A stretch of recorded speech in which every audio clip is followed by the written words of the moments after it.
Hello and welcome to this edition of the Raymond Sim Show on the Coliseum Sports Network for August 11th, 2014. Glad that you could join me today. We're going to talk about Andrew Wiggins and his desire to be the very best that no one ever was. Or I'm going to peel back the curtain onto why I had a bit of unintentional hiatus over the past week, and it involves a lot of baseball. And then I'm going to, of course, talk about some of the stuff that I'll be working on moving forward with this show and on the Coliseum Sports Network.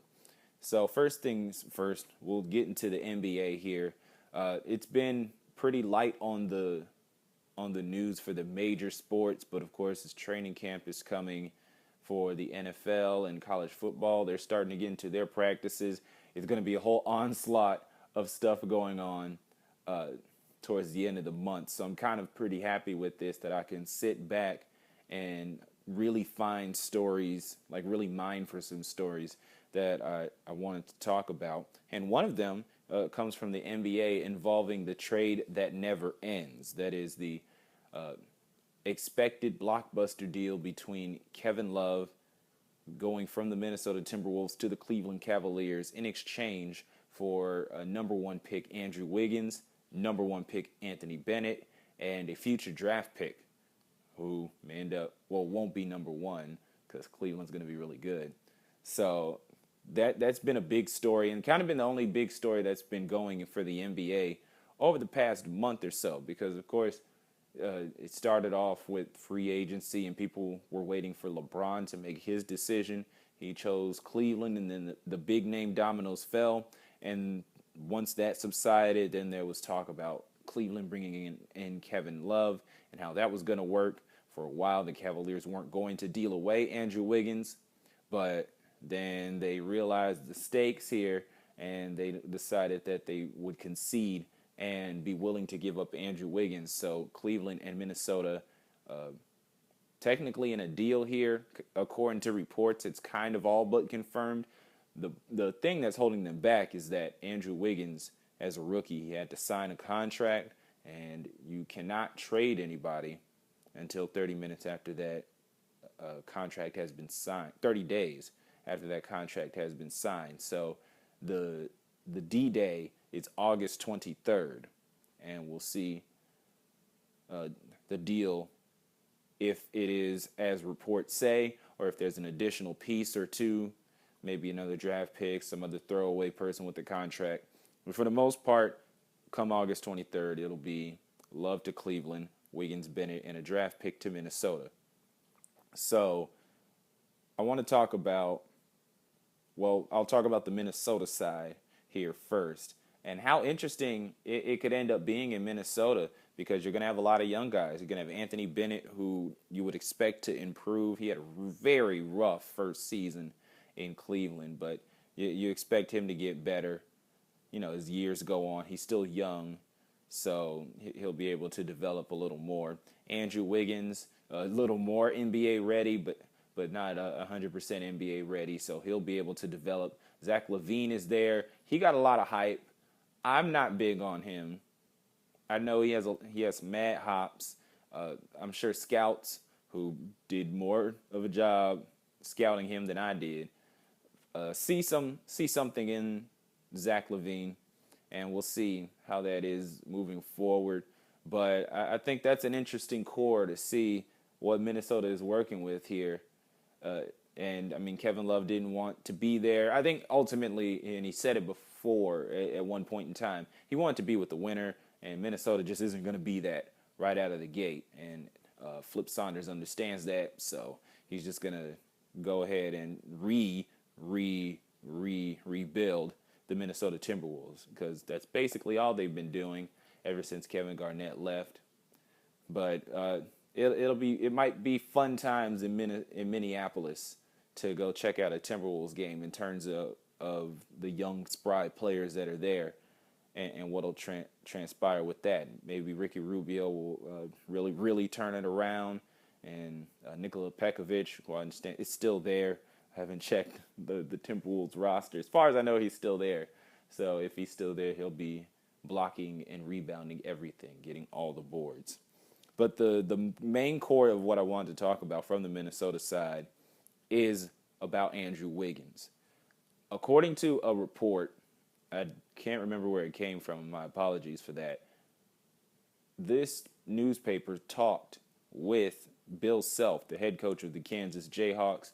Wiggins spent last year playing for the Jayhawks due to the one-and-done rule, and he played there, did pretty good, and now he's in the NBA. But, of course, Bill Self keeps a tight relationship with Andrew Wiggins. So they were talking, and Bill Self said that Andrew Wiggins was actually very open to being traded to Minnesota. A lot of talk about how being in trade talks right out of the gate would affect Wiggins.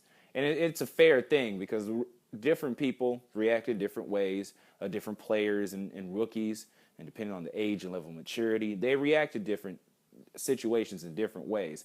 And when you think about a player who's on the trading block, whether it's deep into their career or coming out of the gate as a rookie, some players don't take that very well. However, according to Bill Self, Wiggins was very open to that. He feels that going to Minnesota gives him the opportunity to make a name for himself and kind of throw him into the fire, baptism by fire, where he has to be the major piece, he has to be the guy, as opposed to the equally cool opportunity of learning from one of the best players of the current generation in LeBron, and being behind him, or starting at the 2 while LeBron is the 3 and still learning things from him and kind of molding himself into that game. That would have been cool too, but Wiggins, according to Bill Self,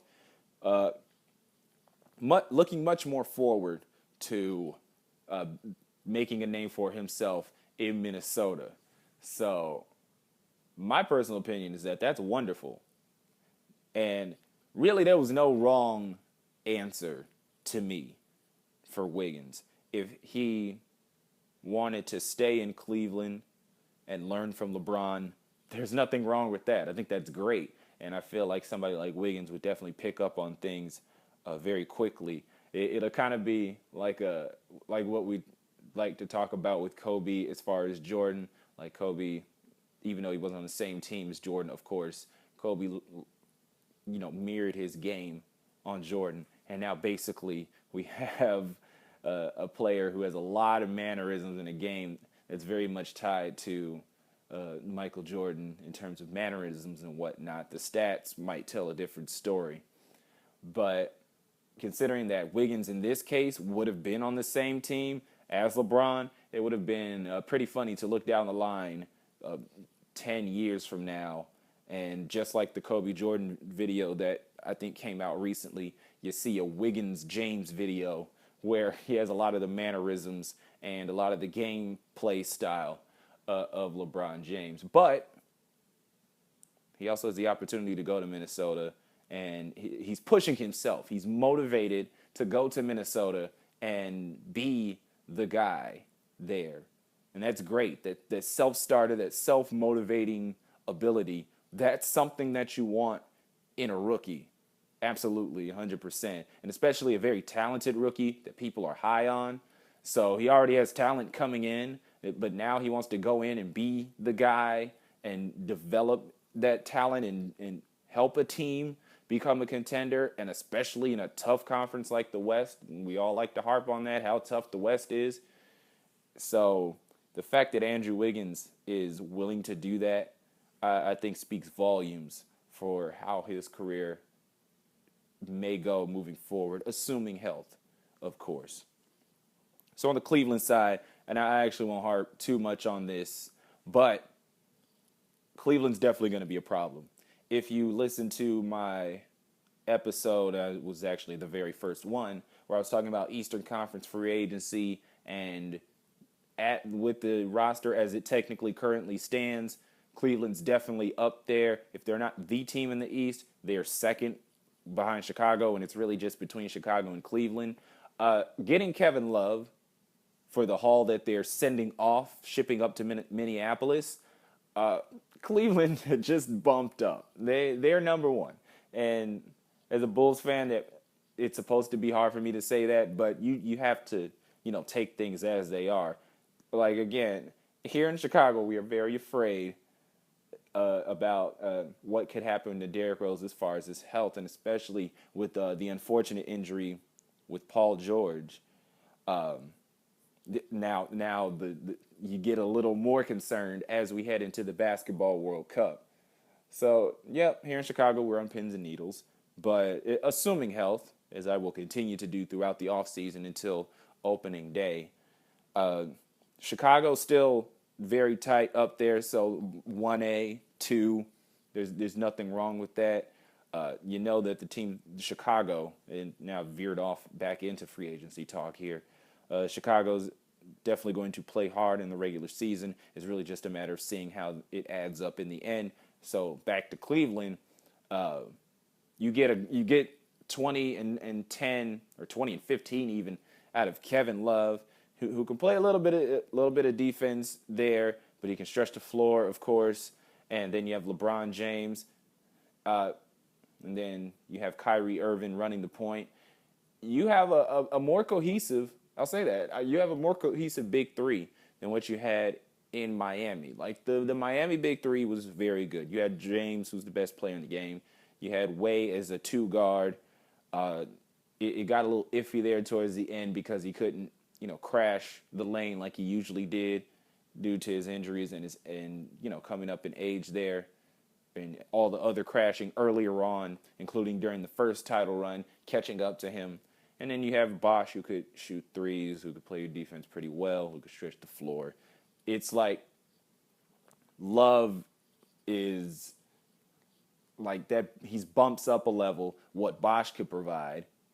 And then instead of having another, two guard trying to get the ball and shoot, or get the ball and drive the lane in Wade, so you have Wade and James clashing, and I can't really say clashing confidently because they did pretty well for themselves, despite having a 2-3, 1-2 punch at the 2 and 3 position. But you have a point guard now, a guy who is a point guard by trade, who can run plays so that it's not necessarily on James. And then you already had Kyrie leading the team, and it wasn't, they weren't making the playoffs with him, and injuries play a little bit of a part into that because of the number of games he missed.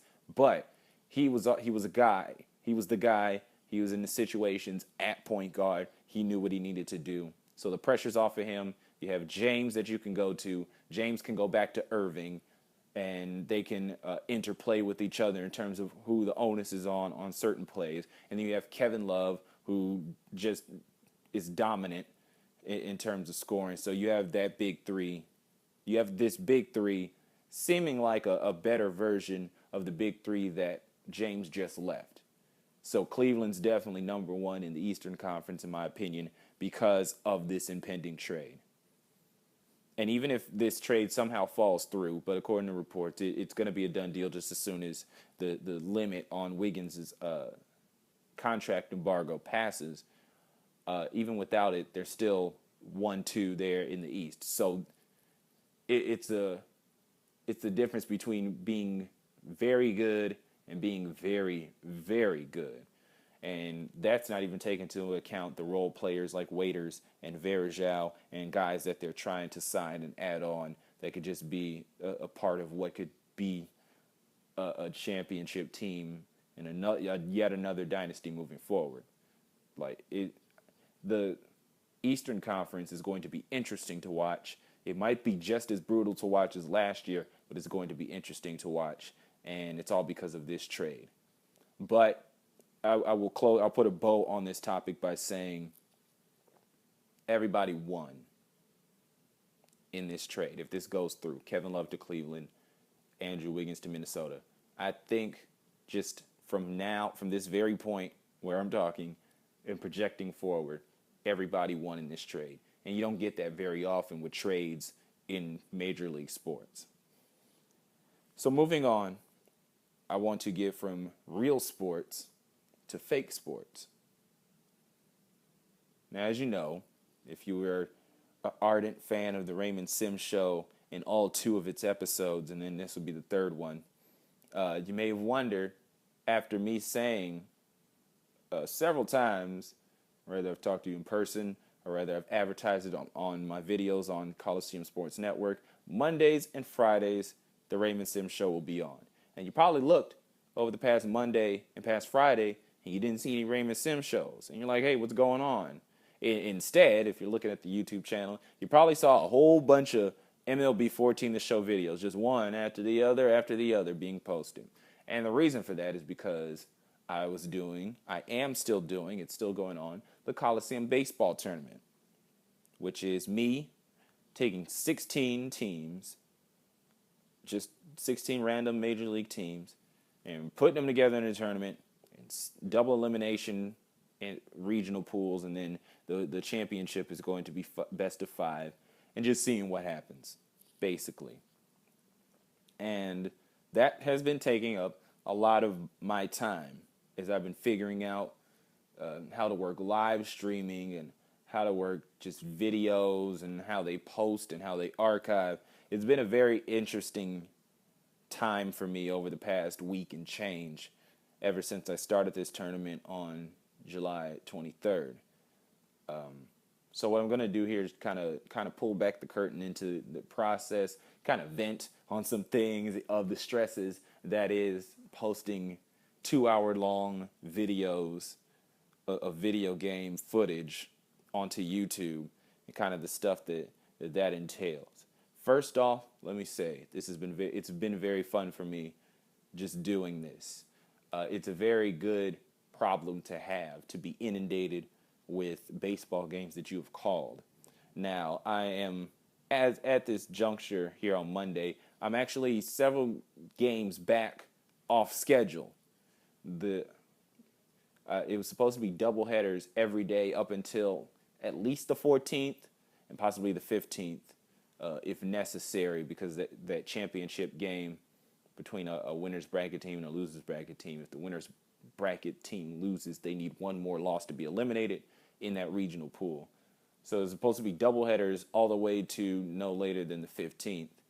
I've fallen behind on that, and part of the reason was because I had trouble archiving. It was something weird that happened as far as archiving on like one of the Friday games that I had did on Saturday when I had started falling behind, and it was not processing. The video was not processing, and I tried to give it the whole weekend, and it still didn't process. So I had to delete it, and now I did the other game of the doubleheader that I didn't do. I did that first. That should be in the process of processing, and then after I've finished this broadcast, I'm going to go and do the other game, and then that'll post on its own. It should. That's how it's supposed to work. Once I finish a live stream, it's supposed to archive by itself.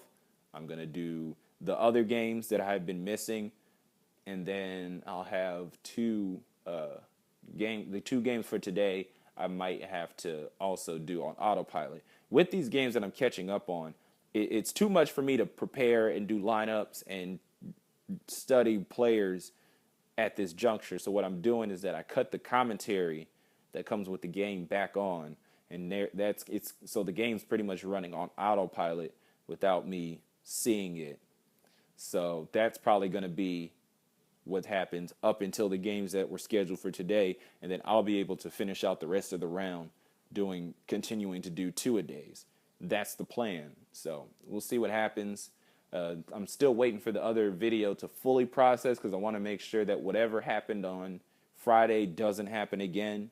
I'm on pins and needles, quite honestly, but we'll see what happens. I just gotta chill. Just gotta let it go. Can't worry about things I can't control, you know. So in the process of doing these games, I have been recording. I've been keeping score, doing like scorecards in my notebook. I got a whole system set up on how I notate things, and it's wonderful because I'm still developing my score notations as I go on, because of course I'm hoping that this applies down the line in real baseball and getting a job in actual existing world baseball. And so having this set up works for me perfectly, and I'll be able to, I'll be able to use this, what I'm doing with scorekeeping on the game, applying that to real life moving forward. I just use my notebook, and uh, I have my things set up, so it'll be interesting as I envision it to go into an actual, booth, and this guy has like the score books that you buy at the store, and I'm like, nah, I'm good, got my own, and I pull out my big old 3 subject notebook, and I'm flipping through the pages, and I got my weird little score notations going on. It's it's an interesting thought to have, that I'll be able to save $10 to $20, $10 to $30 on a scorebook, because I just started off making my own scorekeeping at home. So the reason I use this scorekeeping stuff, not just, or the reason I keep score isn't just for pure practice, but also so I can have stats once this tournament is all said and done. Just to have something to look back on, so that my efforts aren't completely for naught. I mean, of course, one of my main efforts is to entertain the people that choose to watch it, and I appreciate all of you for that. I appreciate you watching. Keep watching. It's going to be more fun times. There's been a lot of interesting splits that have happened, just in terms of stats and final scores and stuff like that. Like one I'll throw out now is the only complete game we've had so far was R.E. Dickey for Toronto over Pittsburgh in a 6-1 victory for the Blue Jays. The first multi-home run game was from Jose Bautista in an 8-3 loss to the Cubs. He had 2 solo shots, accounted for 2 of the team's 3 runs. The third run was another home run, so that was crazy there. I had the stat in my mind of the largest margin of victory. I think it's 6 runs, I want to say. And I think it was the 7-1 win between Detroit and Pittsburgh, because the first game that I did of this whole tournament was the Chicago Cubs at the Detroit Tigers in the Eastern region, and the Cubs won. They came back in the 9th inning because the Detroit bullpen blew the lead. And so the Cubs came back. Well, in the losers bracket, where Pittsburgh also fell and Detroit played them, Detroit, who was still at home, straight shellacked the Pirates. So that was an insane game there. But yeah, 7-1, I think, is the score. And I'm flipping through. I got my notebook here with me, and I'm flipping through it now. Before I got on the air, I was trying to figure out who exactly is like the player of the tournament. Like, if I was to give the award now, who would be the player of the tournament so far? And just as of the games that I recorded, because I didn't do the score sheet yet for the game that I did this morning, Jose Altuve for Houston, because they played 2 games, and he's been consistent in both. He's had 2 good games in both, as opposed to a lot of these players, they've had one good game, and then they've had a bad game, or a so-so game, and then a good game, or however you want to put it. But counting the game that I haven't done the score sheet for, it's Albert Pujols for the Angels, just by far. Because in the one game that I do have recorded, and I'm trying to flip through here as quick as possible, that's the Dodgers, not the Angels. It's very interesting, because I was trying to just pick teams that I like, and I happen to like all 5 California teams, so they're all in the tournament, even though I'm a Midwestern guy. Funny how that works out. But in the game, the only game that I've recorded where they hosted the Padres and they beat them 5-2, Pujols went 2 for 4, where he had a double, he had a single, and he had 2 RBIs, and he also struck out. But that's neither here nor there. But in this game that I just did, he pulled in 6 RBIs, and he hit a home run. So, yes, he's definitely the guy so far in this tournament, and that is it's 15 games into it. So we'll see how things work out. Of course, the award is probably just going to go to the best and most consistent player on whatever team wins the tournament. And right now, it's gone either way, because usually with baseball you have series, or with professional baseball you have series. So a team may win game one and then lose the rest of that 3 or 4 game series. But in this case, it's essentially one and done. You have 2 chances to lose before you're out, but it's still a one and done sort of thing. So if a team, even these top seeded teams, if they win these games, or if they lose a game, if they come in off, that's it for them. They fall to the losers bracket, and then their back's against the wall. So, and you're playing a different team essentially each time. As far as I know, the way the bracket's set up, they'll be playing different teams. Maybe there'll be a matchup once the championship for the region comes around. But for the most part, you're facing different teams. So if your particular starter doesn't bring his stuff for that one game, it jeopardizes the team as opposed to the series. For instance, like the best of 5, that'll be the championship series. So there's been a lot of upsets. 9 games in, the home team, which is always the higher seed in this case, at this juncture, has won 5 of the 9 games. So they had the simple majority. Then the road team reeled off 5 wins, the lower seed. So it was like 5 straight upsets. So that's 14. So at that point, it was a 9-5 advantage for the lower seeds. It was upset city. If you're a fan of the NCAA tournament, just in basketball, or probably the baseball one too, because they have that double elimination regionals in there too, then you loved it if you love underdogs.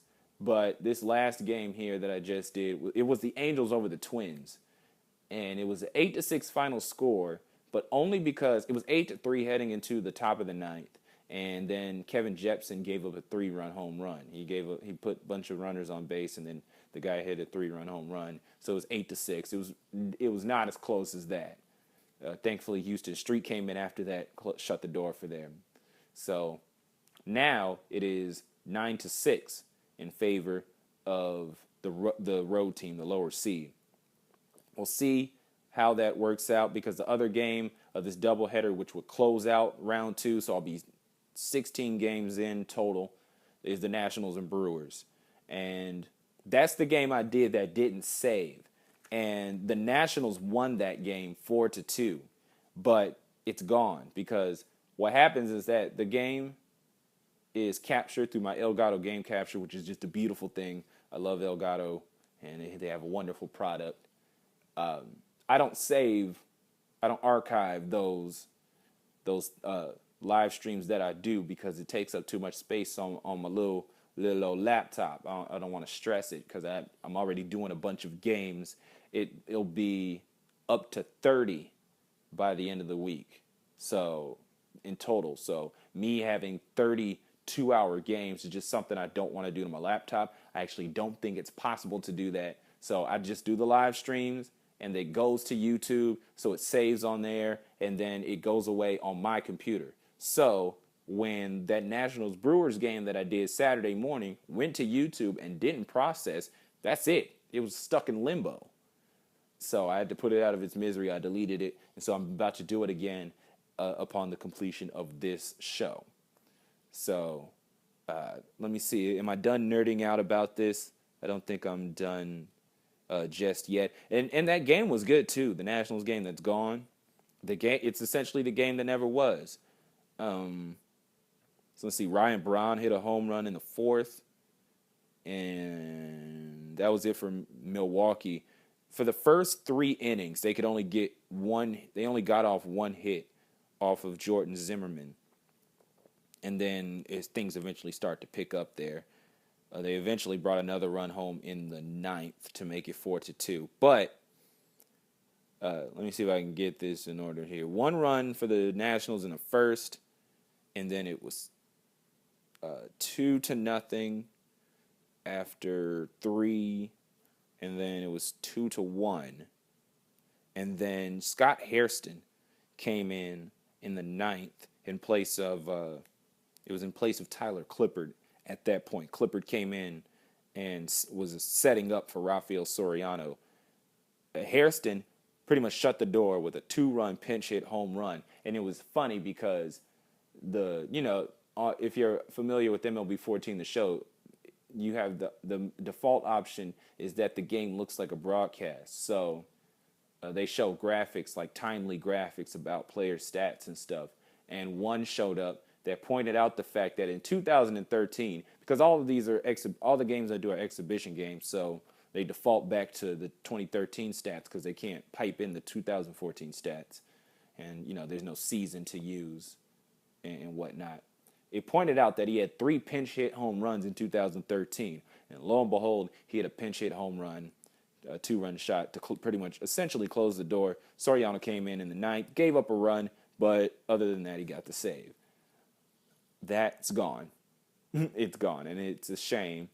But I'm pretty sure, because Washington is the number 3 seed in the Eastern region, Milwaukee's number 2.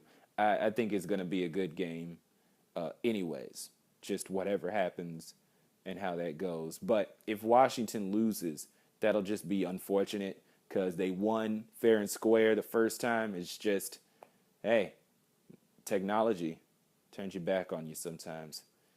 What can you do?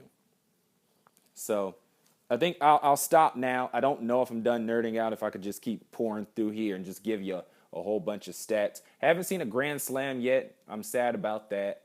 But yeah, I think those are all the stats. I got to compile these because now it's just a bunch of weird notations in my notebook right now. I got to compile these so I can start using them for later rounds before all these other teams start dropping like flies, because they're about to as I come out of the second round.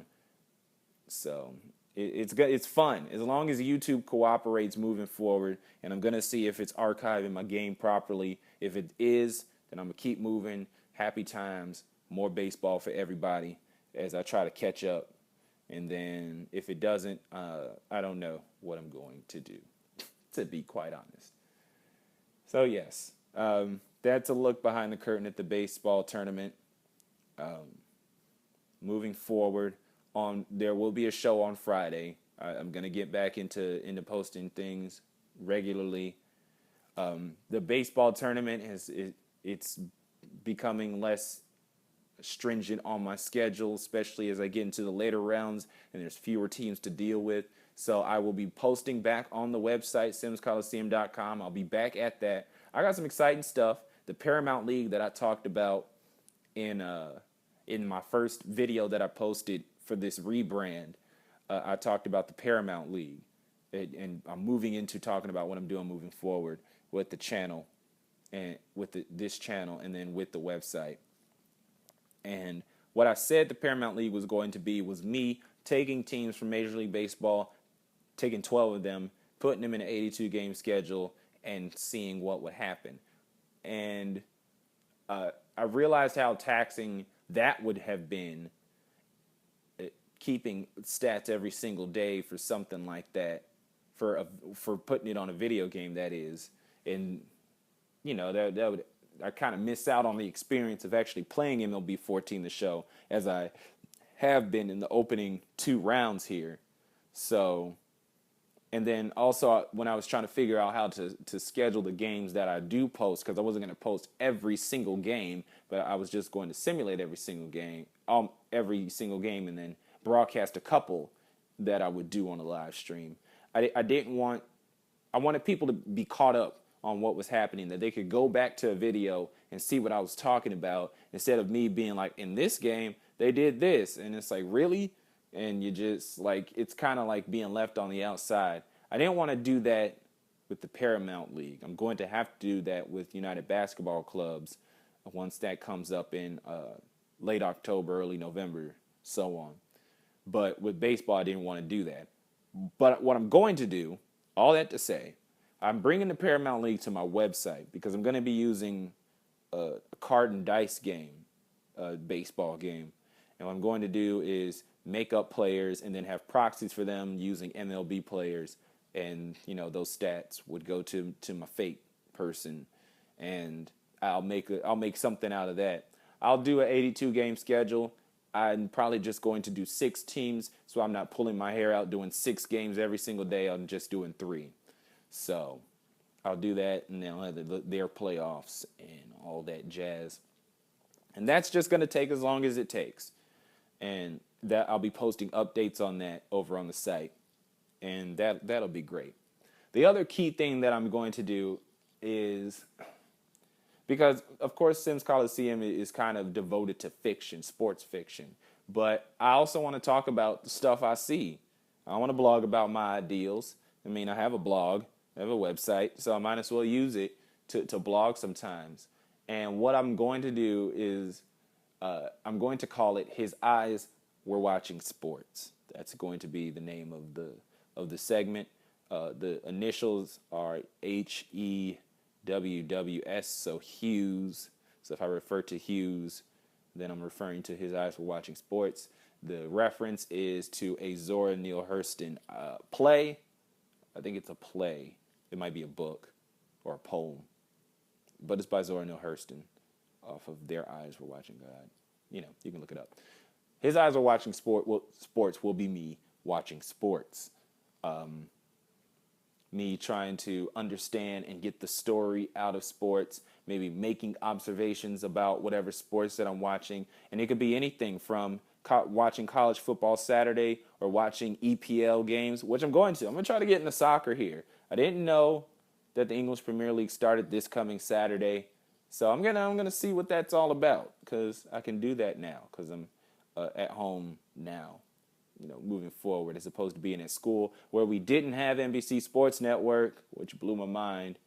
But, you know, college football Saturday, an NBA game, like Thursday doubleheaders. I'm also, one big thing that I'm going to do that'll probably fall under the His Eyes Were Watching Sports umbrella is and I still want to do this, even though the season's wrapping up, going over every WNBA game. There's 204 in total per season. Do 20 games at a time, and then just summarize what I see with a little added observations on at the end. I want to do that. I want to. I don't know. Because I have WNBA Live Access, and I don't want to waste $12. You know what I mean? Like, I might as well get my money's worth. And so I need to hurry up and do that. Time is of the essence, because Live Access gets really kooky once the season ends. I can only hope that they archive playoff games too, but I don't know. They get real iffy with that too. So I need to, if I'm going to do this, I need to start doing it now, because these games are 2 hours long. And so I'm out watching the archive. I can skip commercials. I can cut that down to an hour and a half. But otherwise, it's a lot of time, and it's a huge investment. And if I hold on to it for too long, it's going to be too late, and the archives are going to go away. So I'm thinking of it as binge watching like a whole series of show, like a whole TV series, like a one that's run its pace, like that has gone on 10 years. Because I think that's kind of the equivalent that I'm dealing with here. It's like watching every episode of Grey's Anatomy, which my girlfriend actually did once. So anything is possible in this world of ours. So that'll be under His Eyes Are Watching Sports, and just watching stuff. It's pretty much me doing game recaps and giving my opinion on it. But I'll try to give some different perspective to it. I'll try to be humorous with it. I want it to be a good time. I want you to understand the world of sports through my eyes, which is kind of the point of all of the stuff that I'm doing, pretty much. But be looking forward to that. Paramount League, His Eyes Are Watching Sports. UBC is right around the corner. And my football league, it's supposed to be in the spring. I'm thinking of moving it up to the fall. But I'm thinking about that. That's still in planning stages. We'll figure that out. And then, of course, I'm always trying to come up with new stuff that I can put on the website. Oh, random NBA Player of the Week. I've done that on my blogs for a while now, just on different blogs that I've started and stopped doing. That's going to be a thing as well. The Coliseum Conference, I'm going to shutter that, because it's too difficult for me to pick schools to follow. So that's going to be another thing that I'm doing with His Eyes Were Watching Sports, is trying to find some teams to latch on to that I may want to do a Coliseum conference for in 2015-16. So hopefully I'll figure that out before the NCAA as we know it collapses. We'll figure things out though. We'll work that out as we can. But so those are just some updates. If I come up with anything else, just be sure to follow me on Twitter. I'll give you updates on that. Be sure to follow on Facebook. I'm always finding groovy videos. Like, for instance, as I referenced the English Premier League, the reason that I talked about it is because they had the Ted Lasso, NBC Sports, for this season, and then last season they brought on Jason Sudeikis to play an American football coach named Ted Lasso that goes overseas and becomes an English football coach, and he doesn't know anything. He's completely clueless about the game, and that was funny last year, so they bring him back this year, and now he's moved from coaching, and he's doing like TV stuff, and he's back in America. But I won't spoil it at the end of the video. He gets a new opportunity, so there'll be more Ted Lasso. But it's funny. It's hilarious to me, and I've always liked Jason Sudeikis, but I think he just shows out on the video. That's on my Facebook page, so be sure to check that out because it's a funny video. The writers behind it and Jason Sudeikis and just whoever else in it, they really outdid themselves this year. And I think it did kind of make me want to watch some English Premier League. So we're gonna do that here at the Coliseum. So be sure to check me out on Facebook, on Twitter. I'm always finding fun little pictures to reblog and all over on Tumblr. So if you're a Tumblr person, if you're a young person, a youth, and you're into that Tumblr thing, then check me out, Sims Coliseum on Tumblr. And then, of course, the Coliseum Sports Network, which you're at right now. Like this video, subscribe to the channel, and it's going to be fun times. Before I go, though, one thing I've been thinking about, I don't know when I'm going to do it, but one day I might start doing a video version of the Raymond Sims Show. If I do, it'll probably be after the tournament, once I'm done with this baseball tournament, so that I'm not, running my laptop, through the mud, trying to do a video of me and edit that, and then trying to do the baseball games and having it go through its paces while I'm live streaming. So once all this heat dies down from the baseball tournament, that's when I'll start considering doing video versions of the Raymond Sims Show. But for now, you just got to check out my dulcet tones. But I hope that's all right with you guys. Like and subscribe here, as I said before, and check me out on all the various platforms that you can find Sims Coliseum that you can see here on your screen. But until Friday, I am Raymond Sims, and I thank you for checking in.